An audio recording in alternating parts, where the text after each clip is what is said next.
Hey guys, welcome to the Couple Nurses podcast with your hosts Peter Findero and myself, Matt Solarchik.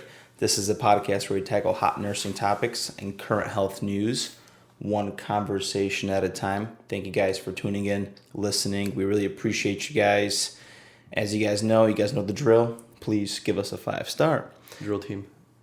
This is actually drill music. This is a special episode because we're actually live streaming it. So we're running a test on Twitch and YouTube. I try to do Facebook, but there's a lot of you have to do some stream keying there, so I have to figure that point out. But yeah, Petey, how you doing? Let's go over some C19 stats, and today we're going to talk about some cases about the flu and also nutrients that you are most likely to be deficient in. We're going to go over 5. Yeah, I'm doing pretty good. I don't know if you went outside today, but it's cooling down. Like, a few days ago it was real hot, real humid, and then it rains a little bit, and then it gets nice. So it's really nice outside. We should have done this outside, maybe for future. Get a giant battery pack. But it makes a difference, by the way, in your runs. I don't know if you noticed, but when I came from Cali and started running here, the humidity is bad, man. It's harder? It's harder to run here than in California. It's just drier there. It's easier to breathe, to be honest. Sometimes when I'm running out here with 50% humidity, it feels like I gotta force a breath in. Really? See, I haven't ran in San Diego. All the running I've been doing, but that was back in May and June time.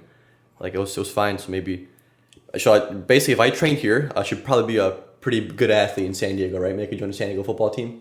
Possibly. Maybe a wide receiver. There you go. Absolutely not. I'm 5'9", 150. I can be able to play any kind of football. You just had a freaking bowel surgery, so you're gonna get wrecked, man. But when this weather's changing like this, that means fall's coming, man. Fall's coming quick. That means we gotta leave. Yeah, we gotta leave. Get out of here. All right, guys, but C19 still very prevalent in the U.S. and the world. So I got you guys with the stats. Our stats, our numbers. I'm a numbers guy, but I do not have these memorized, so I'm gonna read them off to you guys. So global cases about 25 million with about 846,000 deaths, and the top states are gonna be California, Texas, Florida, New York, and Georgia. And these are top states regarding cases, not deaths, just so you guys don't get the order confused. So California is number 1 with 700,000 cases with about 13,000 deaths. Then we have the great state of Texas. Shout out to Joe Rogan for moving there. Maybe we'll come visit you. Maybe you can visit us. 635,000 cases with 12,000 deaths. Then we have Florida, 619 cases with 11,000 deaths. Then a great state of New York with 464,000 cases and 33,000 deaths. That's a lot of deaths right there compared to the other states. And then Georgia, 267,000 cases with about 5,500 deaths. So still fairly prevalent. Everything's going on. But keep in mind, guys, most of these deaths are people that are elderly, that are immunocompromised, that have other comorbidities and other underlying issues like obesity, cancers, different respiratory illnesses like COPD, things like that. And I was actually listening to the news a few days ago, and they're saying that because schools are starting to open back up, right? Labor Day is coming up. Schools are starting to get in session. And I believe, if I'm not mistaken, Florida is actually allowing schools to, be in session, in class, not online. Fully, wow. So, so we'll see how that goes. And that's good. Even though the president has his own opinion, I believe these laws and these ideas should be state-run. The state should decide that. We're the United States. If a state wants to do one thing and another state wants to do another thing, let them do it. And that's good because then you could just compare. What if Florida does better than New York or does better than Illinois, which is keeping schools closed? That's going to show us, hey, maybe closing schools isn't the best option.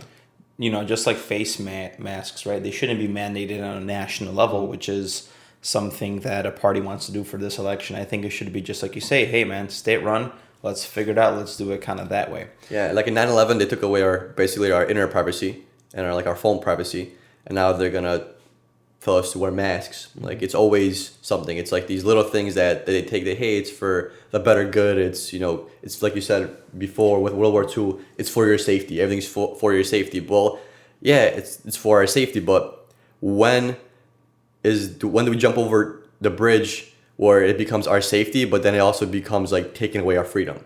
Look at the definition of quarantine. Yeah. Quarantine means that you are staying in a confined space when you're sick. And it's safe, right? Or when you have a disease process that you are at risk of exposing other people. But we had a quarantine on a national level, right? Yeah.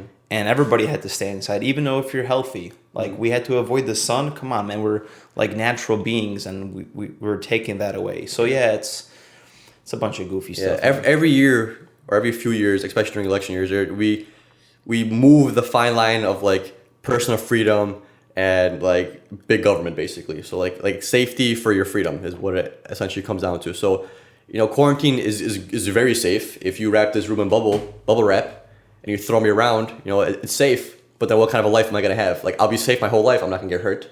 I'm not gonna have anybody talk down on me if I'm in this one room. I might go mentally crazy, right? But that's one of the things of safety. That's one of the negative effects. Not saying that we're all gonna go mentally insane, but just because people want more safety, it's not always necessarily the best idea, because it might be safe in one aspect, but then it might hurt you in another aspect. So that's my theory about, before we get into the flu, like about these protests, correct? We constantly see them on the news. We're seeing looting, we're seeing criminals, our cities are being affected, and it's continuing, and we're still seeing it on the news. I feel like eventually we're going to be scared to damn leave the damn house because of this. What's going to happen? Okay, well, what if we just start patrolling the streets, checkpoints, maybe military curfews, because it's for your safety. So like more and more, I feel like, yes, our like individual rights are being slightly stripped away, and we're accepting it because we're being scared, and it's saying like, safety, safety, safety. Like the V for Vendetta kind of. I'm gonna rewatch that. Maybe I'll play over the weekday. There you go. So guys, we thought about that it's a good idea to talk about the flu right now, because flu season is around the corner. I believe it starts sometime in October, right? October 1st? Yeah, technically October to like May is technically flu season. Yeah. And it starts every single fall, starts every single winter. And what do we try to do? We usually start with the vaccine, right? We have an influenza vaccine that, we get every single year. Usually, I think you have 2 or 3 different kind of strains. And our goal is to hopefully give you the right strain that's going to be mutated for this year. So your body's able to, because your immune system is like a book of knowledge and it remembers things. So if you expose it to the virus, it develops a antigen for it in a way where, hey, if you're being exposed to it, it's able to identify the threat and neutralize it properly. So I think last year the flu vaccine was a dud, right? It didn't really work, supposedly. Dude, I don't even know, man. That's like, they're obviously gonna say that it works because like they want you to get the flu vaccine. But case-wise, so the thing with cases I was reading into like at the CDC website is that they're still trying to gather cases from 2017, 2018. So that means they're still trying to gather cases from 2018, 2019 if they don't have all the cases from 2017 to 2018, right? It's an ongoing thing because medical system, it takes a lot of time for things to get processed, you get through, you got to go through all the HIPAA stuff, all the OSHA stuff, reporting, things get backlogged. It just takes years and years to get a nice accurate account for all this. But like Matt said, yeah, like the flu vaccine, there's not one influenza virus in there that is going to happen over like the 2020, 2021 year, right? It's like 3 or 4. So we're banking on one of them's going to work, or we're also banking on that vaccine makes your immune system stronger. So even though we give you the wrong virus, but because your body already fought some type of influenza, it kind of has a little bit of like that's a knowledge to fight off another influenza. So that's kind of the way it works. And it's going to be interesting to see because we'll see how C19 is going to be during those months. Are we going to have a higher prevalence of C19 or influenza? If testing isn't as accurate right now, or isn't, has a lot of, what is it called, false positives and false negatives, are we going to be able to differentiate between, is this the flu or is this, COVID-19 or C19? Yeah, because think about it. So they say that when you do the PCR nasal swabs for C19 that it could potentially be the flu, right? So what are we going to see in the winter months is my question. Are we going to see a spike in cases? But how are we going to be able to differentiate one from the other if we're testing it and it kind of means the same damn thing?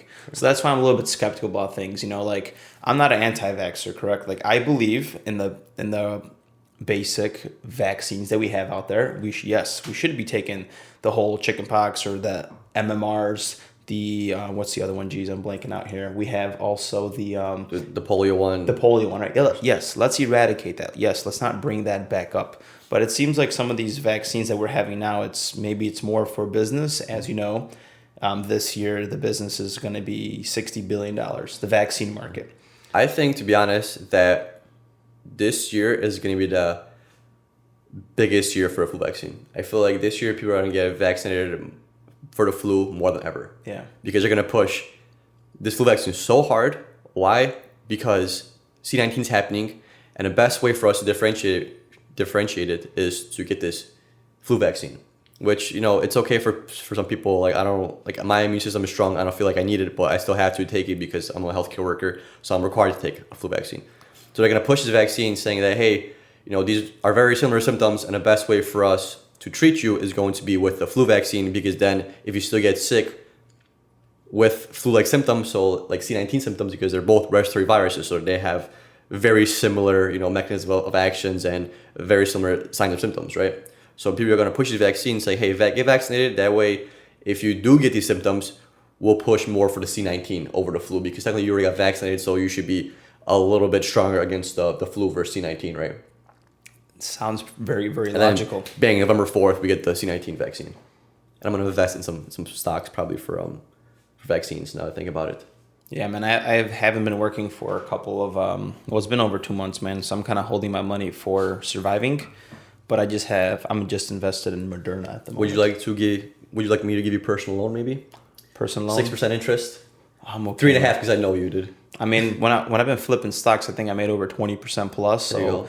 technically that is a smart choice for me, but I'm going to stay away from taking loans out. Yeah, maybe we'll do a separate episode on how to invest in your nursing overtime money.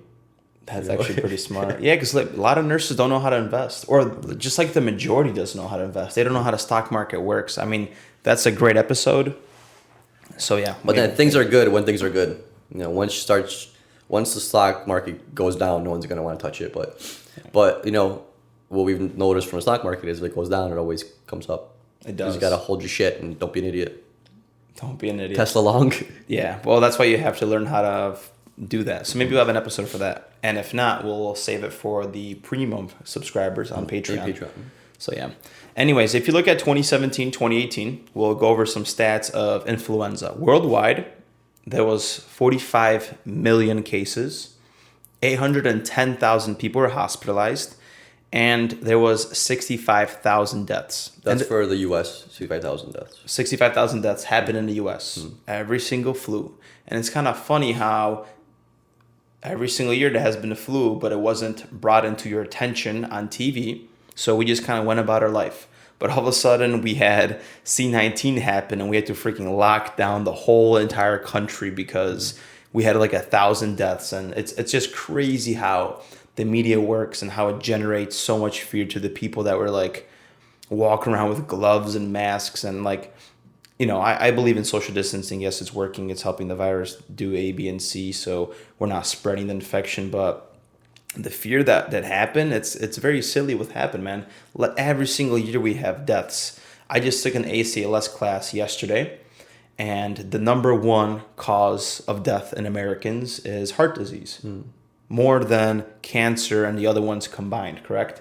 So we have the number one cause of death. How come we're not talking about it in the news? We're not talking about prevention, health, getting rid of your damn vegetable oil. Like, dude, sugar is a silent killer that like is on the low. Like, we're not talking about the shit that it's doing, right? It's killing people. Sugar is addicting, and it's hurting our body in a tremendous level, including inflammation. Yet, the number one killer is not talked about. But if it was brought into your attention, you'd be freaking scared, and you'd be going through your damn fridge and dumping out all the damn saturated fats and sugar that's causing this. But, we want to make some money off you. Yeah, it's crazy. If you think for you guys that work in healthcare, think, especially in hospitals, or actually it doesn't even matter where you work. Think who is profiting off that patient going through the door. Yeah. It's insane. The hospitals are, the government is, the pharmaceutical companies are, the physicians are, the nurses are, the CNAs are, the whole staff is, all the other company, all the device manufacturers. That a person walking through the ER is literally, unfortunately to say, like a walking money sign, because they need sick people to make money, because otherwise there would be really no push for any kind of healthcare or any kind of these medications. And a lot of times we don't really focus on cures, we focus more on treatments. Why? Because what's more profitable in our eyes? A one-time cure or a treatment that works, but you have to administrate it over 3 months, over a week, over X amount of period, right? Yeah. That's more profitable. Essentially, they're both doing the same thing. They're both you could say cures, because they are curing, but it's more of a long-term cure because they want you to keep coming back, keep coming back, keep coming back. So you pay them each time, because no one wants to dish out. Let's say a treatment costs $1 million, okay, or a cure costs $1 million. It's a lot harder for somebody to dish out $1 million. It's a lot easier for somebody to dish out $20 a month over the next 40 years of their life, right? I like how you brought that up. And one way I like to summarize this is you have like these hidden companies in the healthcare that we don't see, correct? Like, for example, pharmaceuticals. Then we have the medical industry that's creating these equipment, these stents for patients, correct?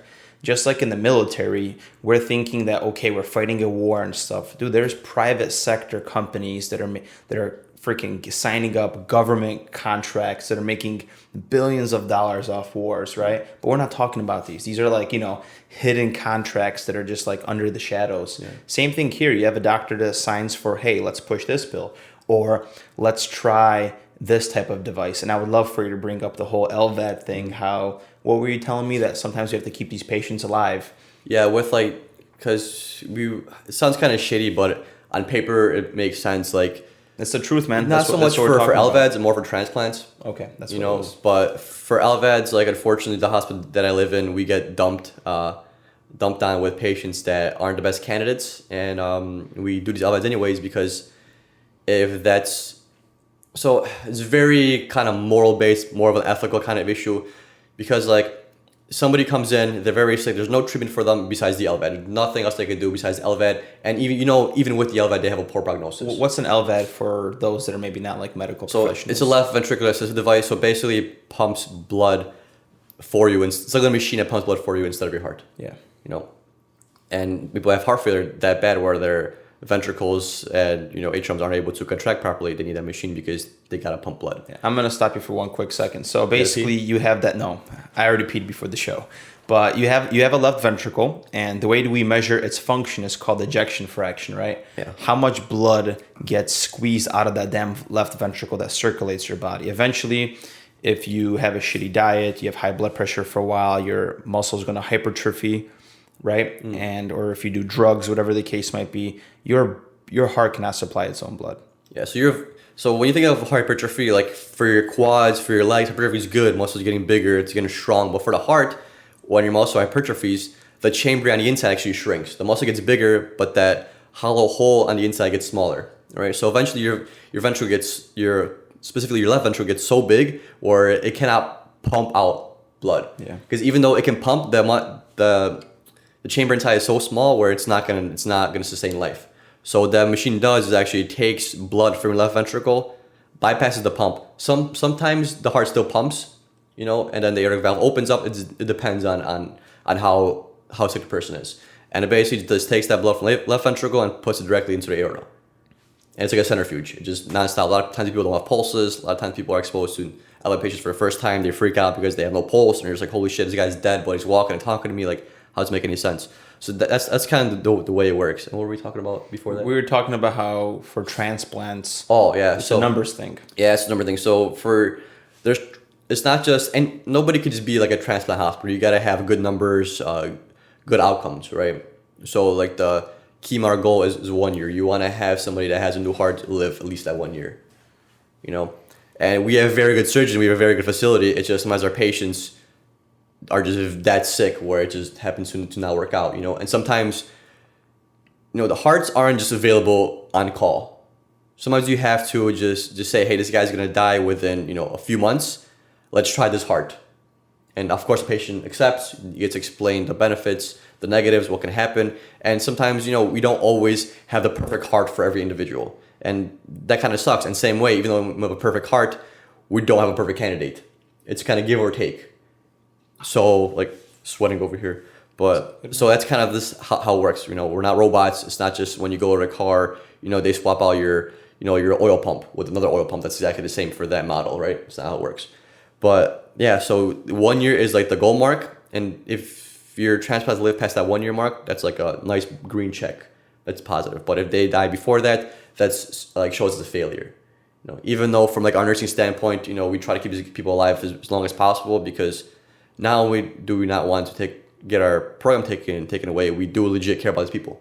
You know, but sometimes you have these people that you know should kind of pass away, but they're like still alive. Not just we like to keep them alive Yeah. for the sake of that green check mark, just like Peter says, and it's unethical sometimes. But sometimes, but it's not just like us making decisions. No, we're not just saying like, hey, no, we're gonna keep doing it. That's also the family. Like the family can withdraw, or the patient can withdraw the care whenever they want. It's not always like the physicians, how many got them? Like yeah, we got a chance, we got a chance. There is sometimes like that, but you know the physicians generally think that these people have a chance. Yeah. You know, so it's kind of the gray area, you could say. It's I was gonna say it's a green check. Green check. It's a gray area for sure. And like one thing is like when I was travel nursing, there was this orthopedic surgeon that did not want to put Foley's, or I'm sorry, no, he didn't put Foley's to begin with. No PureWicks. You know what PureWick is? What is PureWick? PureWick is it's like a female catheter, external. So basically, you have like this little device that's shaped like a banana. You put it next to the trying to find labias. The labias. There we go. Professional term. Matt's got a brush about his female anatomy over here. Yeah, female anatomy, and basically you connect it to a suction catheter. So when the female pees, it captures into this banana-shaped device, goes into a suction canister. He cared so much about his numbers, so they don't get UTIs post-surgery. He did not want freaking those external female catheters on his patients. Damn. So he prefers the patient wetting the damn bed on the chucks and changing the patient instead of connecting that device, which makes it easier for nurses, you know? But sometimes it's a numbers game and these physicians care about that. Yeah, it's kind of crazy because, I mean, don't get me wrong, sometimes they don't work, those PureWicks. Yeah, Those female catheters, they don't work all the time, but when they do work, dude, it's so clutch, man. And you're supposed to change them out every like 24 hours, or I think every shift we change them out, every 12 hours we change them out. I don't see the issue, but you know, physicians, you know, they're their own person. They can make their own decision. It is their numbers that get affected, but like think about his UTI numbers might have went down, but does he get affected by skin breakdown? You know, does that get to like consideration? Yeah. See, he does not. I think he cares more about the number that he's caring for, which is getting urinary tract infection. So he wants to decrease that. So he prefers, I guess, the urine going on the chuck instead of being, you know, pooled in where that banana-shaped catheter is next to the labia. Yeah, I don't think he probably does get dinged because I feel like the UTIs, the physician could get dinged for, but skin breakdown, I feel that's like a nursing-driven kind of thing, you know? Like, yeah, as long as his knee surgery went fine, she started walking in 3 days, no UTIs, he doesn't care that she developed a freaking stage 2 from sitting and from having a wet chuck or something. Should have been turning here, right? Yeah, should be turning her Q2. Mm-hmm. But yeah, man, that's the truth about healthcare that we just chat about openly, right? Yeah, but real quick, so with the flu vaccine, not flu vaccine, with the flu, the worldwide last year, I think it was 2018, there has been 832,000 deaths worldwide for the flu. So we had the 65,000 deaths that resulted from the flu 2017, 2018 in the United States. But you guys got to realize that we do have a flu vaccine. We do push more for flu treatment and we're more aware of the flu compared to other countries. So we're not going to suffer as much from the flu. COVID-19, C-19, a little bit different because it's new to us as it is new to the other countries.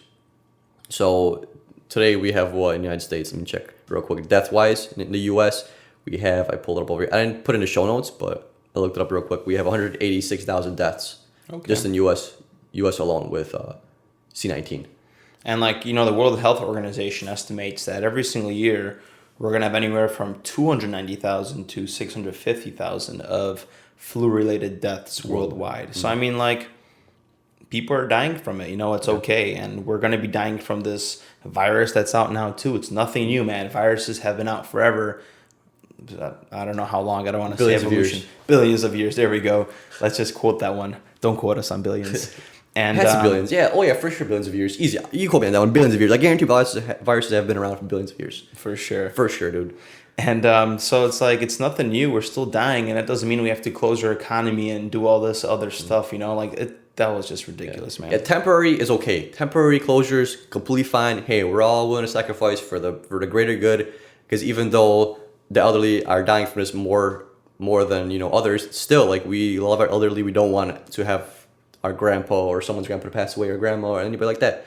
But technically there is So like Matt said, it's about they estimate about 650,000 deaths a year from the flu, right? Yeah. We're at 846,000 deaths for C19, right? Which, if you think about it, yeah, it's scary. It's a big number, but it's not as big as it could be. Because think about it, this is a new virus for all of us. So we have not found, well, we have found some treatments, but we have not fully tackled this like we did the flu. Like we experimented on the flu so much. There's now vaccines. We know different strains. We know how it mutates, all that jazz. So 846,000 might seem like a lot, but there has definitely been worse pandemics in the world. And this 846, this is like the peak because think about it, guys. This should decrease by a little bit every year, right? That means we're doing a good job if this decreases every year. So we got 146,000 this year. Maybe in 2021, 2022 year, we're going to have 700,000 or 500,000 or zero. You never know. Maybe we're going to find a cure for it that's not going to be like the one that's more of a treatment basis. It's going to be like a one-time thing. Or might get a flu vac, might get a C19 vaccine. You never know. But this is the peak year for C19. We're going to get better at treating it, and just like with everything else. Yeah, it's our first year of experimenting with this. So you live and you learn, and we'll continue adapting to exactly what's going on. We're very resilient creatures, man. Humans are very, very resilient. We just kind of figure stuff out and we move forward. So our cactuses, yeah, man, they require so little water. So let's talk about the 5 most common nutrient deficiencies that we're facing globally. And remember that supplementation is not the key to health and a sustainable, healthy diet.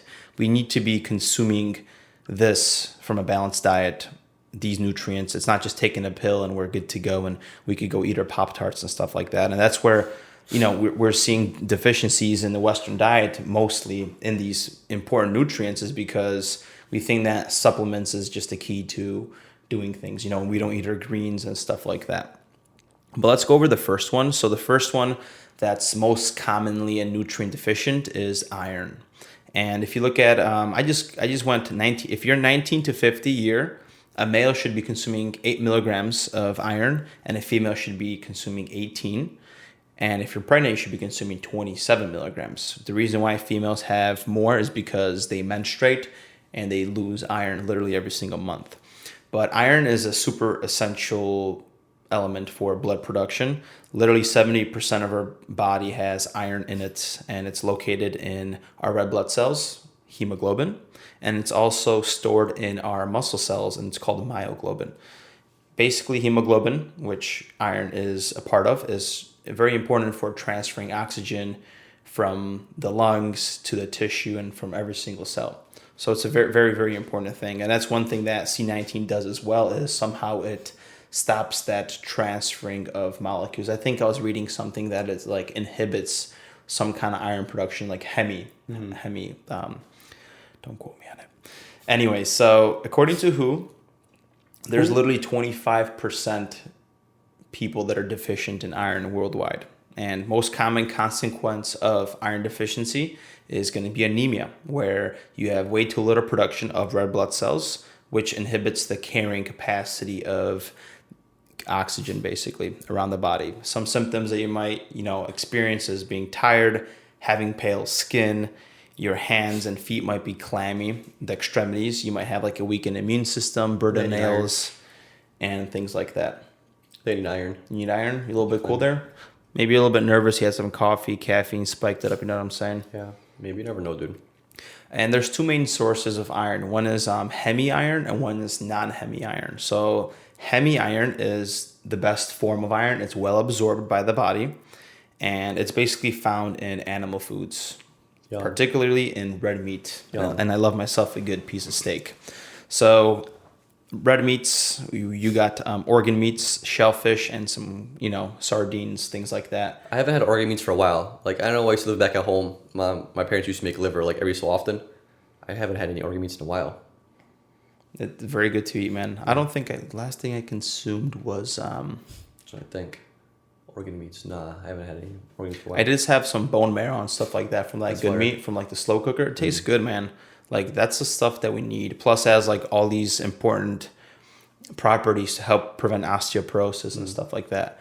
And the next one, we have the non-hemi iron, and it's not as easily absorbed, but it's found in your leafy greens such as kale, spinach, broccoli, beans, and seeds and stuff like that. And a quick tip for those that are wondering, you can't just take an iron pill and just like, so be it, your body's going to absorb it. So vitamin C actually enhances your absorption of iron. So eating a rich vitamin C food such as oranges or kale, bell pepper, alongside with your iron pill or iron rich foods, it's going to actually help iron absorption. Solid, dude. Another nutrition, what do you call Nutrient deficiency. Nutrition, yeah, there you go. Another nutrient deficiency that is very common. I know a handful of people that have it. It's related to iodine. So the daily recommended value of iodine consumption is 150 micrograms for adults and children above the age of 4. And the upper limit is like 1100. So don't be worried about, being like toxicity wise. People rarely develop like toxicity symptoms. But your iodine is most related to your thyroid. So if you're low on iodine, you're low on your thyroid. So you have hypothyroid. So hypothyroid is actually interesting. A lot of people get confused with hyperthyroid. But for hypo, that's HYPO, hypothyroid, you're going to have a high level of TSH because it's thyroid secreting hormone. So imagine if you have a low producing organ and it's trying to produce more of, what it's supposed to produce. So in this case, T3, T4. So we need more T3, T4.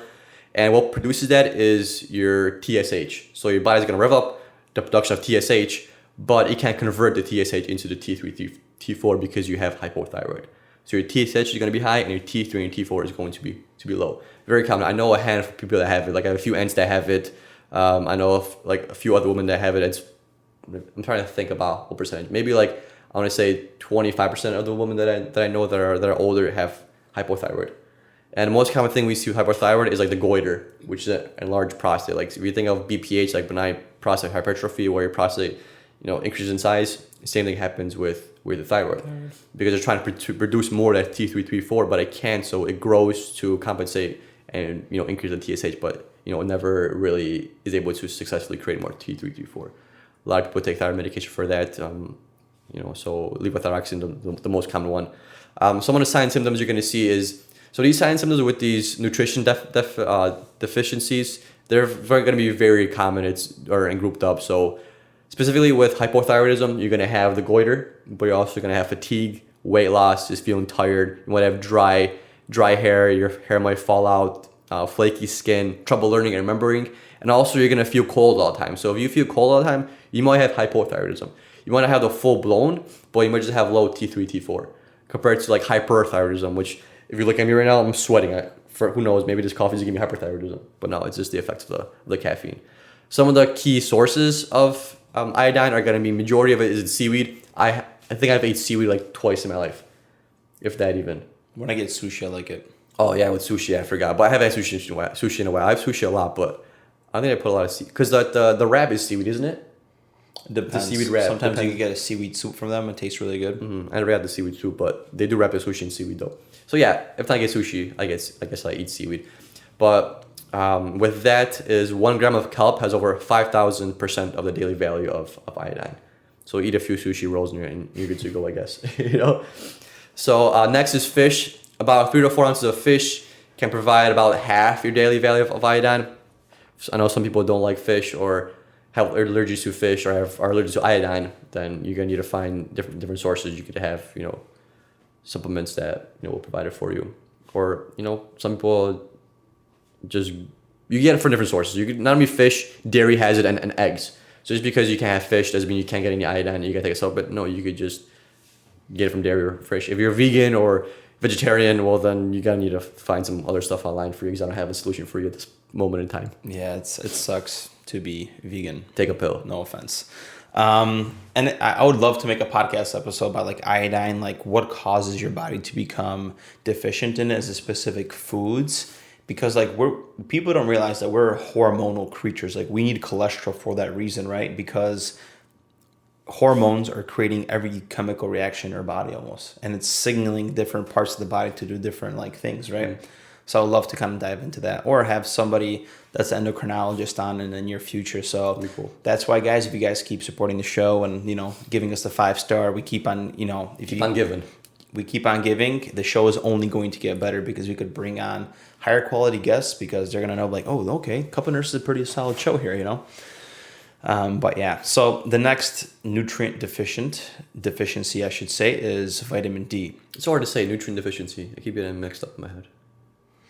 So we have a recommended intake of 400 to 800 international units a day, which is 10 to 20 micrograms. However, some studies suggest that you can have a higher intake, which is 1,000 to 4,000 international units, 25 to 100 milligrams, which is needed for optimal blood levels. I know we listened to podcasts before that they talk about taking higher supplements, especially during this time, C19. They also talk about taking higher doses, especially if, we're quarantining, we're not being exposed to sunlight as much. And those that are further away from the equator might need a vitamin D supplementation or more sunlight. And if you have darker pigmented skin, you're going to require more sun exposure or more vitamin D if you're deficient, because you have higher pigmentation. So your body's not absorbing, or your skin is not absorbing as much. So vitamin D is a fat soluble, and it functions like a steroid in your body. It literally travels through the bloodstream into cells, and it tells genes to turn on and off. And like our body's always regulating genes on and off, which is, mind blowing, because we think we're this DNA structure and this is our DNA, but the study of epigenetics kind of exposes us that we have different genes that regulate on and off depending on what's happening. And literally almost every single cell in your body has a receptor for vitamin D. It is converted, it is produced from cholesterol when your skin is exposed to sunlight. And unfortunately, according to the World Health Organization, literally 42% of the US population is deficient in vitamin D. Go outside, guys. You said go inside? Go outside. Go outside, please, yeah. And you're more prone to it if you're a premenopause woman, if you have poor nutritional eating habits, and of course, if you're the age of 65 and you're also getting at risk for osteoporosis. So if you're Caucasian, you should avoid minimal sun exposure for the whole, sunburn and sun cancer stuff. But just be smart about it. If you're going outside, maybe put some, sunscreen on. I know it inhibits that, but you know the drill. And sometimes the best sources is, of course, sunlight. But if you're supplementing, I think cod liver oil is A1, fatty fish, and also an egg yolk. So if you consume one large egg yolk, it contains 7% of your daily value. So vitamin D is kind of hard to get if you think about it. I mean, number one spot is from sunlight. Go outside for like an hour, dude. Just sit down, take your shirt off, and just lay there. Yeah. That's all you gotta do. Or, go for a walk, whatever you have to do. And, note that, vitamin D deficiency is not part of a standard screening in the U.S. So if you go to your... now, because of C19. Potentially, yeah, that would be lovely. Because if you go to your doctor's, he's not going to recommend you to take a vitamin D level test. I think I did last time I went, because I told him I work night shift. My vitamin D was normal. I also checked my B12 because that's another thing of the night shift. And I mentioned this on episode 10 of the Current Health News Update, but I'll mention it again. So historically, vitamin D has been known to prevent respiratory viruses, and something with a molecular mechanism of vitamin D somehow prevents respiratory infections, and it protects against ARDS actually. So that's why you've been hearing about it during this whole C19 thing. Vitamin D has a direct effect on the angiotensin system, RAS, which it kind of modifies the host responses. Thus, it kind of prevents the cytokine storm that we've been hearing that kind of creates this chronic inflammation when the pathogen affects things. And the way C19 kind of travels and it uses the RAS system, I believe it has, the key to the RAS system, right? If you were to explain it. Yeah, like key in a lock.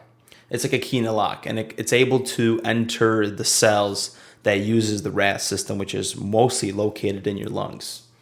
So that's why we're seeing these respiratory infections, ARDS, crazy pneumonia from C19 specifically. And AKI and stuff like that. Yeah, exactly. And, previously I talked about it as well, that there's studies, and this is an article that you could find on a government study website, or on our government website. And it was titled Estimation Inactivation of Coronavirus by Solar Radiation. And basically it checks what are the effectiveness of UVB rays, which inactivates the C19 virus worldwide. And it says that within exposure to sunlight of this airlized virus, anywhere from 11 to 34 minutes at a regular midday in most U.S. countries and world cities during summer, 90% of the virus will be eradicated and inactivated, which is mind-blowing. But, I have not heard about that on the news, because if we did say about the news, then we'd be all outside and hanging out. And Well, if social distancing and staying inside and quarantining. and also it's like, okay, but then your question is, well, if it's sunlight and you're in California, how come we're seeing all these cases, right? Well, you have to realize that this virus is when it's just hanging out in the air. But if we're spreading and we're interacting with humans, not social distancing, then yes, we're exposing ourselves from host to host. Yeah. And population is dense in Exactly. like LA. Think about it, New York. It's dense. Like a lot of people in one area. Technically LA probably shouldn't have as much people there as it does now, but we keep building up, and obviously it's going to be easier for transmission, right? Yeah, and that's another thing is like look at the homeless population in LA. It's freaking dense. Like there's so many of them, right? And they're not dying or being sick or just being reported. Somehow their immune systems are working just fine. Yeah, that's crazy. I'm looking at myself in the camera, and dude, I'm sweating right now. Shout out to like Juicy J, Pop Molly, I'm sweating. Now it's more like hop on a couple nurses, I'm sweating. Yep. Like my shirt on my lower left, it just keeps getting darker and darker each time I look up. I don't know why I'm sweating. Don't overthink it, man. I'm not overthinking. I'm just saying, dude. Probably made this coffee, dude. I don't know. Are you done with your little rant? I am. All right, guys. The next one that people are deficient in is vitamin B12. So with vitamin B12 and folic acid also goes together. So what I remember from nursing school and I know now is a lot of vitamin B12 deficiencies and folic acid deficiencies in pregnant women. Those lead to like neurological and spinal defects in children, like spina bifida. So it's very important for you to consume B12. I know a few years back there was an issue where there was a higher prevalence of like spina bifida and these kind of neurological defects in children, and it was linked. This is when they finally found out that why B12 folic acid is important. That's why when you get pregnant, for a woman out there, it's recommended by physicians usually to take a B12 supplement or like a folic acid supplement so you don't get a child with spina bifida, because it is a very traumatic and very hard disease to have on a kid and on yourself. Oh yeah. So according to the what is it, the CDC or who I think it's the CDC, right? That provides its daily value information. Some nutritional people in the government, they recommend anywhere from 1.8 to 2.4 micrograms of B12 a day. Doesn't seem like a lot, but it's key to get this because our body cannot make this, right? No, it actually can make it. It's water soluble. No, it's water soluble, so your body does not make it, but it doesn't store it either. Yeah. So the good note, you can't really overdose on it. So vitamin B12 are responsible for red blood cell formation, brain function, and nerve function. That is why we see kids come out with these kind of neurological defects and spinal defects. When they are delivered. Sometimes people. So with vitamin B12, it's absorbed differently than other water soluble vitamins because it needs a specific protein to be absorbed. And what happens, we're all different. So sometimes our genetics don't have this specific protein that is needed to absorb vitamin B12. So a lot of times people get vitamin B12 injections or they take large quantities of vitamin B12 because they don't have a lot of those proteins. Yeah. Which is pretty interesting because I gave a vitamin B12 injection, I think like twice in my life to a patient. And I was interested, like, well, why does this happen? Because there's like a little protein. You need this protein to absorb the vitamin B12 efficiently. Yeah, and it's very important for like red blood cell formation. So you might be getting enough iron, but your body's not absorbing or getting enough B12, and that's also affecting your anemia, right? Yeah. And that's the reason why, that's why medicine is so beautiful, man, because every patient's not the same. Yeah. One patient you might be able to give iron and they're fixed or hemoglobin is increasing, and another one it's not, and we might have to troubleshoot and check a B12 level or whatever the case might be. Right. Yeah, so signs symptoms you're going to see, remember guys, it's going to affect your blood, your spinal, your nerves. So you're going to have constipation, weight loss of appetite, weakness, fatigue, and one of the major indicators is going to be your megaloblastic anemia. So this is a blood disorder where you don't produce enough red blood cells, right? So you don't produce enough of them. So remember how we talked about the hypothyroid where you don't have enough T3, T4 and your thyroid gets bigger? Same with B12. So you don't have enough red blood cells, so these red blood cells are going to be kind of mutated. They're going to be bigger in size, but they're not going to be more efficient. They're just trying to compensate for lack of numbers. Yeah. And that's one of the most common ones. And your main sources of vitamin B12, shellfish, organ meats, and just meats in general, red meats are going to have a lot of vitamin B12. If you eat a good amount of meat every day, you should be able to hit 100% plus your daily value of B12. 100% plus. Yeah, so Peter Findera quoted that. So I highly recommend women eating some meat once in a while, you know? No pun intended. Had to say it, dude. You had to say it. Okay, it's cool. Next, we got calcium coming up. You want to talk about calcium? We can talk about calcium. We could chat about it. Yeah, so calcium, guys, the daily value recommendations for calcium is about 4 to 1,300 milligrams of calcium. So when we think of calcium, calcium is one of those vitamins that's in like 4 or 5 cereals. It's in a lot of things that are fortified with vitamins. Like, you know, how if you look on your box of cereal, there's a bunch of vitamins there and minerals that are put in there artificially, you know, for you to consume, so you need defects. Calcium is one of them. It's also high in milk and all that stuff, but it's essential for every bone. It's actually, when we think of calcium, a lot of people think of bones, teeth, things like that, but people don't understand that it's also related to growth. It's also related to your heart, to your nerves. Calcium plays a big role. If you go into a heart arrhythmia and, you know, your majority of electrolytes are fine and your calcium is off, that could be giving you the heart arrhythmia. That's how important it is. Calcium is literally used by almost every cell in our body. Yeah, like your heart cannot beat without freaking calcium. Mm-hmm. Your muscles cannot contract or relax without calcium. Your nerves literally cannot communicate with each other without calcium. So calcium is regulated, man. And just like in the hospitals, like we supplement from all these that we're kind of listing here, I give calcium and gluconate probably the most often. It's very, very important. Mm. Yeah, it's very tightly managed too. It's not like one of the, because when you think of testosterone, there's like this giant spectrum. It could be like, I gotta look into this, but there's a very wide range of how much testosterone you can have. Calcium is more nitty gritty, more tightly handled in the blood. So if you have low calcium, what your body does is it takes away the calcium from your bones and brings it into the blood. And when you have too much calcium or a good amount or more than you require, you put that back in your bone.